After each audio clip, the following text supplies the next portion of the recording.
অভিযোগ মুক্ত 10 তৃণমূল নেতা, রাউস অ্যাভিনিউ কোর্টে বেকসুর ঘোষিত 10 নেতা। নির্বাচন কমিশনের সামনে তৃণমূলের বিক্ষোভ, কমিশনের সামনে বিক্ষোভ জনক সাগরিকাদের। ন্যায় সংহিতার 3 ধারায় মামলা দিল্লি পুলিশের, মামলায় বেকসুর ঘোষিত 10 তৃণমূল সাংসদ। রাউস অ্যাভিনিউ কোর্টে 10 নেতা বেকসুর।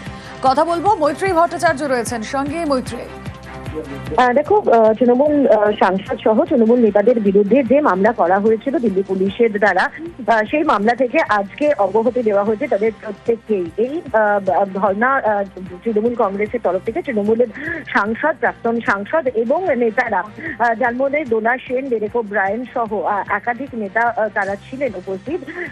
2024 নির্বাচনের আগে জাতীয় নির্বাচন কমিশনের সদর দপ্তরের বাইরে, যেখানে 144 ধারা জারি থাকে, সেখানে তারা ধর্ণা দিচ্ছিলেন এবং সেখানেই তাদেরকে দিল্লি পুলিশের তরফ থেকে আটক করা হয় এবং তাদেরকে থানায় নিয়ে যাওয়া হয়েছিল। যদিও তাদের তরফ থেকে যে বক্তব্য ছিল যে তাদেরকে কোনোভাবেই গ্রেপ্তার করা হয়নি, তাদেরকে আটক করা হয়েছিল এবং সেটাও আইন না মেনেই তাদেরকে আটক করা হয়েছিল। কিন্তু তারপরেও দিল্লি পুলিশের তরফ থেকে চার্জশিট দেওয়া হয় ঘটনাটা 1 বছর বাদও। কিন্তু আজকে রাউস অ্যাভিনিউ আদালত এই প্রত্যেক নেতাকেই এই মামলা থেকে অব্যাহতি দিয়েছে।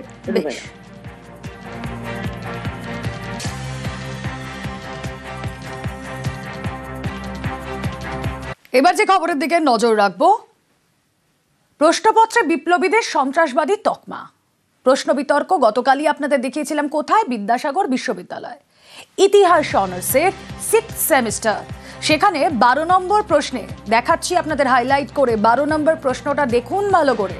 সেখানে বিপ্লবীদের সন্ত্রাসবাদী বলে উল্লেখ আর জানিয়ে শুরু হয়েছিল বিতর্ক, চর্চায় এই প্রশ্নপত্র, যেখানে নিন্দার ঝড় উঠেছে শিক্ষাবিদ মহলে। 6th সেমিস্টারের 12 নম্বর প্রশ্নে বিতর্ক, যে ছবি আপনাদেরকে দেখাচ্ছি। সমালোচনায় বিপ্লবীদের পরিবার, শিক্ষাবিদরা। কথা বলবো, শোভন প্রতিনিধি রয়েছেন আমাদের সঙ্গে। শোভন, এই যে প্রশ্নপত্র 12 নম্বর প্রশ্ন, বিপ্লবীদের কেন সন্ত্রাসবাদী বলে আখ্যায়িত করা হচ্ছে, তার কোনো ব্যাখ্যা দিতে পেরেছে বিশ্ববিদ্যালয় কর্তৃপক্ষ?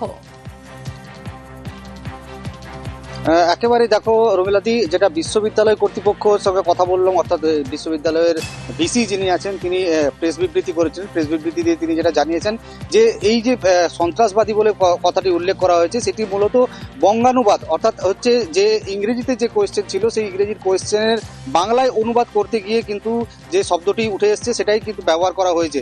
অর্থাৎ মিলিটেন্ট কথাটির অর্থ হিসেবে এই সন্ত্রাসবাদী কথাটি বাংলায় রূপান্তর হয়েছে। সেই কারণেই কিন্তু এটা এইভাবে কোয়েশ্চেন পেপারে রয়ে গেছে। কিন্তু সেটা এই সন্ত্রাসবাদ কোয়েশ্চেন পেপারে ঠিক আরেকটু স্পষ্ট করো শোভন, মিলিটেন্টস কথার বাংলা করলে সন্ত্রাসবাদী আসছে।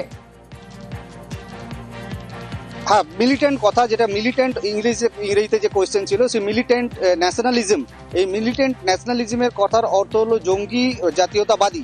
সেটা কিভাবে সন্ত্রাসবাদে রূপান্তর হলো সেটা নিয়েই কিন্তু প্রশ্ন উঠেছে এবং সেই প্রশ্নের উত্তর ব্যাখ্যা দিয়েছেন যে ভিসি, যে এই মিলিটেন্ট কথাটির অর্থে বাংলা অর্থ করতে গেলে যেটি হয় সেটি কিন্তু প্রশ্নপত্রে চলে আসে। কিন্তু প্রশ্ন হলো এটাই যে সেই সন্ত্রাসবাদী যখন কথাটির অর্থ রূপান্তর হলো, তো সেটিকে ভালো করে দেখা হলো না কেন, সেটি দেখার পর সেটি কারেকশন করা হলো না কেন, এই প্রশ্নই কিন্তু উঠে আসছে। যদিও কিন্তু এই প্রশ্নের সঠিক ব্যাখ্যা দিতে পারেননি ভিসি। তিনি যেটা জানিয়েছেন যে এটা হয়তো যারা দায়িত্বে ছিলেন, যারা কোশ্চেন পেপার সেট করেছেন বা যারা বাংলায় এটাকে অনুবাদ করেছেন, তাদের অসাবধানতা। একেবারে বাংলায় অনুবাদ, ওয়ার্ড টু ওয়ার্ড অনুবাদ করলে যা দাঁড়ায় মিলিটেন্ট ন্যাশনালিজম মানে জঙ্গি জাতীয়তাবাদ, যা ওয়ার্ড টু ওয়ার্ড ট্রান্সলেট করলে দাঁড়ায়। এবং জঙ্গি জাতীয়তাবাদ বলতে বোঝায় জাতীয়তাবাদের এমন একটি রূপ যা স্বাধীনতা বা জাতিগত লক্ষ্য অর্জনের জন্য একটি সহিংস পদ্ধতি। কিন্তু বিপ্লবীদের কোথাও গিয়ে এই প্রশ্নপত্রে বিপ্লবীদের সন্ত্রাসবাদী বলে আখ্যায়িত করার ব্যাখ্যা হিসেবে এই অনুবাদের ব্যাখ্যা, সেটা কি খাটে? ইতিমধ্যে এ নিয়ে সমালোচনা শুরু হয়েছে। বিশ্ববিদ্যালয় কর্তৃপক্ষের কি বক্তব্য একবার শোনায়। অনার্সের যে পরীক্ষা ছিল, সেই পরীক্ষার একটা প্রশ্নতে ইংরেজিতে একটি শব্দের যে বঙ্গানুবাদে সেখানে একটা মিস্টেক, এখানে ছিল মিলিটেন্ট ন্যাশনালিজম, ওখানে হয়ে গেছে সন্ত্রাসবাদী। জাতীয়তাবাদী কথাটা ওখানে ড্রপড হয়ে গেছে। কেউ না কোনো ব্যক্তির অসাবধানতার জন্য পরীক্ষার প্রশ্নের যে ছাত্রছাত্রীদের ইফেক্ট থাকে, সেটা ছাড়াও সামগ্রিক সমাজের কাছে এই ত্রুটিকে বা ভুলকে সাধারণ ত্রুটি হিসাবে আমরা মনে করছি না। আমরা দুঃখিত ও ক্ষমা প্রার্থী। এই ঘটনার পরিপ্রেক্ষিতে entire teaching community, entire fraternity of Vidyasagar কলেজের কাছে কারেক্ট মেসেজ যায় এবং বাইরে আপনাদের মাধ্যমে কারেক্ট মেসেজ যাতে যায়, তার জন্য আমরা যারা এই ব্যাপারে কনসার্ন হয়েছেন তাদেরকে আমরা তাদের পদ থেকে সরিয়ে দিচ্ছি। এই পার্টিকুলার ঘটনার পরিপ্রেক্ষিতে আমরা পরিষ্কার করে জানাচ্ছি, ইউজি বোর্ড অফ স্টাডিজের চেয়ারম্যান তার দায়িত্ব থেকে অব্যাহতি দিচ্ছে এবং ওই মডারেশনের পাতায় যিনি কাজ করেছিলেন, যার সিগনেচার আছে যে মেম্বারের, সেই মেম্বারকেও আমরা অব্যাহতি দিচ্ছি। এবং বিপ্লবী প্রশ্নপত্রের সন্ত্রাসবাদী হয়ে যাওয়া, তাতে বিপ্লবীদের পরিবার তারা আহত, শিক্ষাবিদরা তারা সমালোচনা করছেন। আমার বাবা দেশের জন্য প্রাণ দিয়েছিল, দিচ্ছে, ঠিক আছে। ক্ষুদিরামকে তারা সন্ত্রাসবাদী বলছে। 1905 সাল থাকতে বা তারও আগে ভগৎ সিং বা তারও আগে আনুষঙ্গিক আরো তো কেউ ছিল, তাদেরকেও তো সন্ত্রাসবাদী হিসেবে আমরা চালাচ্ছি। তাহলে আমরা ইতিহাসে কি শিখছি? আমাদের জেনারেশন কি শিখবে? বিমল দাসগুপ্তের ছেলে হিসেবে আমার খারাপ লেগেছে, আমি দেখেছি। পরাধীন ভারতে যারা নিজেদের জীবন বিপন্ন করে ভারতবর্ষের যে স্বাধীনতা এনে দিয়েছিলেন, তাদেরকে আমরা আখ্যায়িত করছি সন্ত্রাসবাদী হিসেবে। এই যে প্রশ্নপত্রের মধ্য দিয়ে ছাত্রছাত্রীর মহল এবং সমাজের সর্বস্তরের যে বার্তা গিয়েছে তা অত্যন্ত নক্কারজনক। আমরা এই প্রশ্নপত্র বা এই ধরনের যে প্রশ্ন, তার তীব্র ধিক্কার এবং প্রতিবাদ জানাচ্ছি। আর এই নিয়ে কি বলছেন পড়ুয়ারা? বিপ্লবীদের অপমান মানে আমার মনে হয় এখানে আমাদের প্রত্যেকটা সমাজবদ্ধ জীবের অপমান। এনারা এই মডারেশনে ছিলেন, ওনাদের রিক্রুটমেন্ট হয় বাম আমলে, তো ওনারা আমাদের সরকারকে কালিমা লিপ্ত করার জন্য এই ধরনের প্রশ্নপত্র করেছেন বলে মনে হয়। ইচ্ছাকৃত বলে ভুল নয়, এটা ভুল তো আমার মনে হয় না, এটা শুধু অপরাধ। ভবিষ্যতে যেন এরকম অপরাধ আর না হয় এই দাবি জানাবো আমরা। ছাত্র হিসাবে আমার এটা আজকে আমার নিজের লজ্জা লাগছে যে আমরা যাদেরকে আদর্শ মনে করি তাদেরকে যেভাবে সন্ত্রাসবাদী আখ্যা দিয়ে দেওয়া হচ্ছে, এটা আমরা মেনে নিতে পারছি না। আমরা এখন থেকে আমরা বিদ্যাসাগর বিশ্ববিদ্যালয়ের অ্যাডমিনিস্ট্রেটিভ বিল্ডিং এর সামনে আন্দোলনে বসছি। একটাই দাবি, সেটা হচ্ছে নিঃশর্ত ইমিডিয়েট ক্ষমা চাইতে হবে। এটা আমার মনে হয় না কোনো ভাবে ভুল হয়েছে, নির্ধারিতভাবে ক্রিমিনালিটির সঙ্গে একদমই সতর্কভাবেই করা হয়েছে। যে বা যারা এই প্রশ্নপত্র করেছেন, আমরা দায়ভার তাদের উপরই চাপাচ্ছি।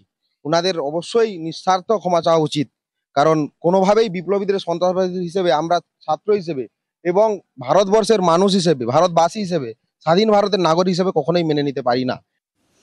বিশিষ্ট শিক্ষাবিদ পবিত্র সরকার, তার সঙ্গেও আমরা কথা বলেছিলাম, শুনুন তার প্রতিক্রিয়া। যিনি প্রশ্ন করেছেন তার তো এই কথাটা অন্তত জানা উচিত যে ভারতের ইতিহাসে যারা বিপ্লবী ছিলেন, স্বাধীনতার জন্য প্রাণ দিয়েছেন, তাদের সন্ত্রাসবাদী বলাটা মারাত্মক ভুল। সেই ইতিহাসের ভুল ব্যাখ্যা ইতিহাসের অধ্যাপক করবেন ভারতীয় হয়ে, বাঙালি হয়ে, সেটা সত্যি সত্যি আমরা আশা করতে পারিনি। নিশ্চয়ই বিশ্ববিদ্যালয়ের মাননীয় উপাচার্য এর জন্য তার কাছে ব্যাখ্যা চাইবেন। ছাপার আগে দেখেন অন্যান্য কর্তৃপক্ষ, অন্যান্য বিশেষজ্ঞরা দেখেন, তাদের চোখ এটা এড়িয়ে গেল কি করে, সেটা ভেবে আমি খুব বিস্মিত হই। আর খুব স্বাভাবিকভাবেই এই ঘটনাকে কেন্দ্র করে রাজনৈতিক তরজাও তুঙ্গে। অত্যন্ত নিন্দনীয় এবং লজ্জার ঘটনা। বিদ্যাসাগর বিশ্ববিদ্যালয়ের ইতিহাসের ষষ্ঠ যে সেমিস্টার, সেখানে এই প্রশ্ন করা হয়েছে। দৃষ্টান্তমূলক শাস্তি চাই, তদন্ত করে। দেশের জন্য প্রাণ দিয়েছে, তারা দেশপ্রেমিক। আমি লজ্জা পাই, আমি ঘৃণা করি, আমি ধিক্কার জানাই এই ধরনের যারা কাজ করেছে। ওই সশস্ত্র বিপ্লবীদের যারা ভারতবর্ষের স্বাধীনতা আন্দোলনে গুরুত্বপূর্ণ ভূমিকা পালন করেছিলেন, মেদিনীপুরের বীর সিংহ শিশু ক্ষুদিরাম, বিমল দাসগুপ্ত, তাদেরকে এরা হচ্ছে যে সেই চোখেই দেখে। এটা জঘন্যতম অপরাধ। এই অপরাধের জন্য বিশ্ববিদ্যালয়ের উপাচার্যের এক্ষুনি ক্ষমা চাওয়া উচিত। এরকম কথা উল্লেখ করা মানে যেটা স্বাধীনতা সংগ্রামীদেরকে ইন্ডিকেট করা হচ্ছে, এটা হলে আমরা সত্যি মেদিনীপুরের মানুষ আমরা, যেখানে স্বাধীনতা সংগ্রামীদের আন্দোলনের পীঠস্থান, সেই জায়গায় দাঁড়িয়ে যদি এরকম কোনো কোশ্চেন হয়ে থাকে, আমি তো এখনো দেখিনি, যদি হয়ে থাকে এটাকে নিন্দনীয় ঘটনাই বলা যেতে পারে।